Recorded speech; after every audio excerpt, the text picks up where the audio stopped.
আপনারা যেমন জানেন আজকে ফেব্রুয়ারি নাকা আমাদের চেকিং চলাকালীন আমরা একটা গাড়ি আটকাতে পারি।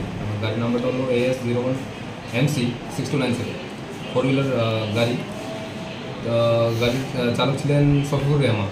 তো চেকিং করার সময় আমরা গাড়ি থেকে 26 কেজি 200 গ্রাম গাঁজা আমরা উদ্ধার করতে পারি, যেটার বাজার মূল্য আনুমানিক 3-3.5 লক্ষ টাকা হতে পারে। আর গাড়িটা আগরতলা থেকে গুয়াহাটির উদ্দেশ্যে গাড়িটা যাচ্ছিল। এটার ভিত্তি করে আমরা একটা NDPS মামলা আমরা ট্রাভেল কেস একটা রেজিস্টার করেছি। তো সেই মোতাবেক একটা তদন্ত করছি। কাউকে আটক করেছেন?